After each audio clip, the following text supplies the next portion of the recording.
আসসালামু আলাইকুম ওয়া রাহমাতুল্লাহি ওয়া বারাকাতুহু। প্রিয় শিক্ষার্থী বন্ধুরা, এর আগের দুই পর্বে আমরা দেখেছি যে কিভাবে ব্রিজ ইনস্টল করতে হয়, কিভাবে ব্রিজের মাধ্যমে হলো যে ব্রিজ ইনস্টল দেখেছি। এটার পর্ব দেখলে এটা হবে। তো এবার দেখবো হচ্ছে কিভাবে ইমেল ভেরিফিকেশন করতে হয়, ইউজার ইমেল ভেরিফিকেশন করতে হয় ব্রিজ প্যাকেজের মাধ্যমে। চলুন কথা কম বলে আমরা টাপাটাপ এটা ইনস্টল করে নেই। তো আগের লেসনে আপনারা ইনস্টল করে দেখেছেন, তারপরেও আমি একদম শুরু থেকে শেষ পর্যন্ত দেখানোর চেষ্টা করি যাতে কোনো একটা বিষয় আপনাকে স্কিপ না হয়, যে এমন মনে না হতে পারে যে হাদি ভাইয়ের কম্পিউটারে এটা আগে থেকে করা ছিল বা আমি হয়তো বা কোনো একটা জিনিস মনে হয় মিস করেছি। তো সেজন্য প্রতিটা লেসনেই ইনস্টল দেওয়া থেকে শুরু করে প্রত্যেকটা জিনিস দেখানোর চেষ্টা করি। তো এতে করে যারা অলরেডি ইনস্টল দেওয়া আছে তাদের একটু বিরক্ত লাগতে পারে, বাট আপনি টেনে টেনে চলে যেতে পারেন, সমস্যা নাই। আচ্ছা, আমরা কি করব এটা যদি একটু বলা যেতে পারে, একদম সিম্পলি একটা কাজ করব। এইটার সব কিছু রেডি করা আছে, সব কিছু কী করা আছে, রেডি করা আছে। আমরা শুধুমাত্র একটা জিনিসকে ইমপ্লিমেন্ট করব। ওপির একটা মেকানিজম আছে, ইমপ্লিমেন্ট করবে একটা ক্লাসকে ইমপ্লিমেন্ট করে দিলেই শেষ। কোন ক্লাসটা? মাস্ট ভেরিফাই ইমেইল নামে একটা ক্লাস আছে। ক্লাস তৈরি হয়ে যাবে কার ভিতরে? অথেন্টিকেশনের ভিতরে। তো আমি সেই জায়গা থেকে আমরা একটা কাজ করব। কী করব? সেই ইমেল ভেরিফিকেশন যে মেইলটা পাবো, সেই মেইলটাকে আমরা ইমপ্লিমেন্ট করে দেব। ইমপ্লিমেন্ট করে দিলেই সে সমস্ত কাজগুলো, বাকি কাজগুলো নিজে হ্যান্ডেল করবে। তো এর ফাঁকে আমরা একটা কাজ করি। কাজটা হচ্ছে যে আমাদের কাজের সুবিধার্থে আমরা একটা অথ নামে একটা টেবিল অলরেডি ডাটাবেস ক্রিয়েট করে নিয়েছি। আর মেইল ট্র্যাপে যে মেইল ট্র্যাপে যে একটা অ্যাকাউন্ট করে নেব, এটা হচ্ছে লোকালে ইনস্টল করার জন্য। আর লাইভে কীভাবে ইনস্টল করতে হয় সেই বিষয়গুলোকে নিশ্চয়ই আমি দেখিয়েছি আপনাদেরকে। তো সেটা আপনারা নিশ্চয়ই সেগুলো জানেন। Fine, thank you very much. তো সে বিষয়গুলো কিন্তু নিশ্চয়ই আপনারা জানেন কোথা থেকে আমি দেখিয়েছি। আমার একটা প্লে লিস্ট করা আছে টোটাল ইমেইলের উপরে, সেই প্লে লিস্টটা আপনারা দেখে নেবেন ইনশাআল্লাহ। ওকে, থ্যাংক ইউ। এখন আমরা এইখান থেকে জিএসএ কী করব, জাস্ট লারাভেলের জন্য যে কনফিগারটা দরকার সেটাকে আমরা কপি করে নিয়ে নিলাম। এখান থেকে ইনস্টল হতে থাক। এইটাকে আমরা এনভায়রনমেন্টে সেট আপ করে দিব। সেট আপ করে দেওয়ার পরে দেখা যাবে যে সব কিছু চলে আসছে। তো ইনস্টল হয়ে গেছে। Thank you. ফাইন। এটা এতক্ষণ কথা বললাম, একটু বকবক করে নিলাম। ফাইন। এবার এটাকে কোডে ওপেন করে নেই। Fine, thank you. এরপরে আমরা যে কাজটি করব, সর্বপ্রথম যে কাজটি করব সেটা হলো যে আমাদের এনভায়রনমেন্টে যাবে। এনভায়রনমেন্টে যে আমার যে ইমেলটা আছে, ইমেল সেটিংটা করে নিলাম, ওইখান থেকে কপি করে আনছিলাম, এখানে পেস্ট করে দিলাম। এসএমটিপি লিখলাম, সেন্ড বক্স লিখলাম, পোর্ট নম্বর লিখলাম, ইউজার নেম লিখলাম, পাসওয়ার্ড লিখলাম। ফাইন। আর এইখান থেকে ডাটাবেজের ইনফরমেশনটা ঠিক করে দিব। auth, এটা হচ্ছে আমাদের ডাটাবেজের নাম, ইউজার নেম, রুট, পাসওয়ার্ড নাই। এ পর্যন্ত ঠিকঠাক, রাইট? Absolutely right.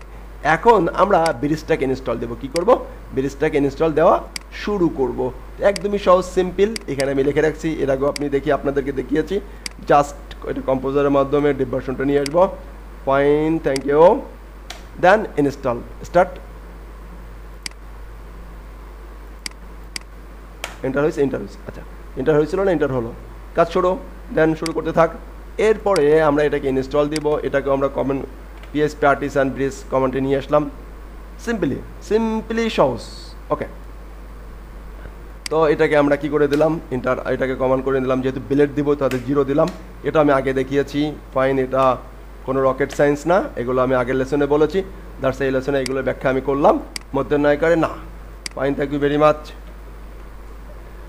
এখন আমি npm ইনস্টল করব, এটা হোক। তারপরে আমরা এর আগের লেসনে আমি দেখিয়েছিলাম যে যদি আপনারা এক এক ধরনের ইউজারের এক এক ধরনের প্যানেল দেখতে চান, সে রিলেটেড একটা ভিডিও আমি ব্রিজ নিয়ে আপনাদেরকে দিয়েছি বা অথবা দিব। এর আগে এই প্লে লিস্টে আগে পরে হতে পারে, তো আপনি দেখে নেবেন ইনশাআল্লাহ। তো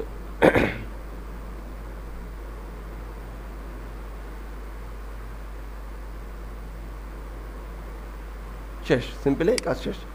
npm ইনস্টলতে থাক। এরপরে আমরা npm ডেভটাকে ইনস্টল করব। দ্যাটস ইট, শেষ। ইনস্টল। এখন আমরা যে কাজটি করব তা হলো কি, যে আমরা একটা রান পিএসপি আর্টিসান মাইগ্রেট করে নেব। পিএসপি আর্টিসান মাইগ্রেট করে দিলাম, কারণ আমার যে এইখানে যে ডাটাবেসটি ছিল ডাটাবেসের সাথে আমার স্যার পকেজ আমার এটা তো জানেনই আপনারা, আমাদের প্রজেক্টটাকে ইন্টিগ্রেট করে দিলাম। ফাইন, অলরেডি এখানে কোনো কিছু নাই। এবারে আমরা এটাকে রান করে নেই, PSP artisan ACR. Fine, run হয়ে যাবে। ওকে, থ্যাংক ইউ। দেখি রান হয় কি না। এবার এটাকে আমরা যদি এখানে রান করার চেষ্টা করি, রান হয়ে গেল। এখন আমরা যেটা করব, যখন আমরা যদি ইউজারে চলে যাই, স্ট্রাকচারে চলে যাই, দেখতে পাবো এখানে আমাদেরকে ভেরিফাই অ্যাট নামে একটা টাইম স্প্যাম আছে, রাইট? এখন এখানে যদি আমরা যাই, কোনো কিছু নাই। এখন আমি একটা রেজিস্ট্রেশন করি। রেজিস্ট্রেশন করার জন্য আমি লিখলাম যে না, রেজিস্ট্রেশন যাব, লগ ইন না, রেজিস্ট্রেশনে যাই। হাদি admin@gmail.com, পাসওয়ার্ড আমি দিলাম।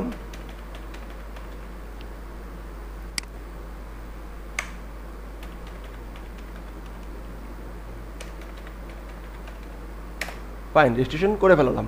বাট মানে কিন্তু দেখাতে পাবো হলো যে আমরা যদি আমাদের এখানে আসি, ব্রাউজারে হিট করি, একটা ডাটা আসছে, ভালো কথা, কিন্তু ভেরিফাইড অ্যাট নাল, মানে হচ্ছে ইমেল অ্যাড্রেসটা ভেরিফাই করা নেই। এই জিনিসটা চেক করতে হলে আমরা কি করব, রাইট? এ বন্ধুগণ আমরা কিন্তু জানি, রাইট না? এতক্ষণ কি করলাম, ফাউ বক বক করলাম। তো এখন আমরা ফাউ বক ছেড়ে দিয়ে আমরা একটা কাজ শুধুমাত্র করব। কি করব? সিম্পলি একটা কাজ করব। সিম্পলি কটা কাজ করব? একটা কাজ করব। চলে যাব কোথায়? অ্যাপ ফোল্ডার থেকে কোথায় চলে যাব? মডেল সিপিতে চলে যাব, ইউজার মডেলে চলে যাব। দ্যাটস ইট, কাজ শেষ। কীভাবে কাজ শেষ? অবশ্যই কাজ শেষ। এই যে অবশ্যই এই যে ইমেলটা কিছু কমেন্ট করা আছে, এটাকে আমরা প্রথমে কমেন্টটাকে তুলে দিব। দ্যাটস ইট, শেষ। এরপরে আর একটা কাজ করব। কাজটা হলো কি? ইমপ্লিমেন্ট। এখানে আছে ইমপ্লিমেন্ট, IMPL, ইমপ্লিমেন্টস শব্দটা, এটা হচ্ছে ওপির একটা মেকানিজম, এটা নিয়ে এখন আলোচনা করবো না। ইমপ্লিমেন্ট, এই ক্লাসটাকে ইমপ্লিমেন্ট করে দেবো। দ্যাটস ইট, কাজ শেষ, আর কোনো কাজ নেই। এখন এই ক্লাসের ভিতরে যা বলা আছে, যা লেখা আছে, সব কিছু তাই করবে। এবং আমি আপনাদের এর নেক্সট পার্টে দেখাবো যে আমাদের যে এই যে ইমেল অ্যাড্রেসটি আসলো, এই যে টেমপ্লেটটি যাবে, সেই টেমপ্লেটের ডাটাগুলো কিভাবে আমরা চেঞ্জ করতে পারি, নেক্সট পার্টে আমি দেখাবো। হাদি ভাই কি কই গেল? চলুন দেখি, চলে গেছে। এখন সে এখনও যদি এখন কিন্তু সে আমরা যদি এটাকে লগ ইন করা অবস্থায় থাকি, তো এখন এখানে ক্লিক করলে রিসেন্ড হবে। দেখেন, রিসেন্ড করার জন্য বলবে, রিসেন্ড করার জন্য বলবে, কারণ এটা আমি রেজিস্ট্রেশন করা নেই। ফাইন, রিসেন্ড করি। ওকে ফাইন, রিসেন্ড করলাম। রিসেন্ড করলে এখানে একটা সাকসেস মেসেজ আসবে। এই মেসেজটা আমরা চেঞ্জ করতে পারি, এই মেসেজটা আমরা চেঞ্জ করতে পারি, এই মেসেজটা আমরা চেঞ্জ করতে পারি, এই সব কিছু আমরা চেঞ্জ করতে পারি। কোথায় আছে দেখেন, এই বিলেট থেকে আমরা বের করে নিয়ে আসবো। কোথায় আছে? এত কিছু বলার দরকার নেই। আমরা এইখানে মেল ট্র্যাপে আসি। এই মেল ট্র্যাপে আসেন, দেখেন একটা ইমেল চলে আসছে, ইমেল এই যে চলে আসছে। এখন আমরা এখান থেকে ভেরিফাই বাটনে ক্লিক করলে ইমেলটা ভেরিফাই হয়ে গেল। ওকে, থ্যাংক ইউ ভেরি মাচ। এখন যদি আবার আমরা যাই, এটাকে লগ আউট করি। ফাইন, লগ আউট করলাম, রেজিস্ট্রেশন করলাম যে কি admin@gmail.com। অ্যাডমিন আছে কিনা? এর আগে অ্যাডমিন আছে, এটা নিবে না, দেখি নাই কিনা। 1 2 3 4 5 6 7 8 বলবে যে অলরেডি এক্সিস্ট। আমি জানি এইটাও কিন্তু এই ইউজার প্যানেলে করা আছে, রাইট? এটাতে করা আছে, এই ভ্যালিডেশনগুলো সব ঠিকঠাক করা আছে। ইউজার